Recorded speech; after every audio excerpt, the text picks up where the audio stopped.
ಅಲ್ಲ ಸಿದ್ದರಾಮಯ್ಯನವರೇ, ರಾಷ್ಟ್ರ ಮಟ್ಟದಲ್ಲಿ ಕೇಜ್ರಿವಾಲ್ ಸರ್ಕಾರ ಕೊಚ್ಚಿ ಹೋಗೋ ಕಾರಣನೇ ಇದೇ ಎಣ್ಣೆ ಹಗರಣ. ಏನು ಹೇಳಿ, ಇದೇ ಎಣ್ಣೆ ಹಗರಣ ಇವತ್ತು ಅವ್ರ ಮನೆ ಕೂರೋ ಕಾರಣ, ಅವರಿಗೆ ಕಳಂಕ ತರೋಕ್ಕೆ ಕಾರಣ ಇದೇ ಅಬಕಾರಿ. ಸೊ ಇದೇ ಎಣ್ಣೆ.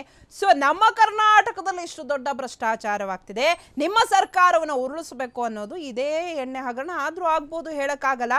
ನಿಮ್ಮ ಸರ್ಕಾರದ ಮಾನ ಮರ್ಯಾದೆ ಉಳಿಸ್ಬೇಕು, ನೀವು ಮನೆಗೆ ಹೋಗಬಾರ್ದು, ನೀವು ಸರ್ಕಾರ ನಡೆಸಬೇಕು, ನೀವು ಮುಖ್ಯಮಂತ್ರಿಗಳು ಆಗಿ ಇದೇ ಸ್ಥಾನದಲ್ಲಿ ಮುಂದುವರಿಬೇಕು ಅಂತ ಅಂದರೆ ಕ್ವಾಟ್ರಾಸೆಗೆ ಮಾರ್ಕೊಂಬೇಡಿ ಸರ್ಕಾರನ. ಮಾನ ಮರ್ಯಾದೆನ ಸ್ವಲ್ಪ ಉಳಿಸ್ಬೇಕು ಅಂದರೆ ಆ ಮಂತ್ರಿನ ಮನೆಗೆ ಕಳಿಸಿ, ಅವ್ರ ಮಂತ್ರಿ ಮಗ ವಿನಯ್ನ ಅರೆಸ್ಟ್ ಮಾಡಿಸಿ. ಇಲ್ಲ ಅಂತ ಅಂದರೆ ನಿಮ್ಮ ಕ್ವಾಟ್ರಿ ಎಷ್ಟು ದುಡ್ಡು ಇರುತ್ತೆ ಅಂದರೆ, ಕ್ವಾಟ್ರಿಗೆ ಎಷ್ಟು ದುಡ್ಡು ಇರುತ್ತೋ ಅಷ್ಟು ದುಡ್ಡಿಂದ ಮಾನ ಮರ್ಯಾದೆನ ತೆಗಿತಾರೆ. ನಿಮ್ಮ ಸರ್ಕಾರ ಕ್ವಾಟ್ರಿಗೆ ಉರುಳು ಹೋದ್ರೂ ಹೋಗ್ಬೋದು, ಕೊಚ್ಚೋದ್ರೂ ಹೋಗ್ಬೋದು. ಸ್ವಲ್ಪ ಎಚ್ಚೆತ್ಕೊಳ್ಳಿ. ಈ ಕ್ಷಣ ಎಚ್ಚೆತ್ಕೊಂಡಿಲ್ಲ ಅಂದರೆ ಎಣ್ಣೆಗೋಸ್ಕರ ಸರ್ಕಾರ ಕಳ್ಕೊಂಡಿರೋ ಸಿದ್ದರಾಮಯ್ಯ ಅನ್ನೋ ಪಟ್ಟ ಬರುತ್ತೆ. ಸೊ ನೆನ್ಪಿಟ್ಕೊಳ್ಳಿ,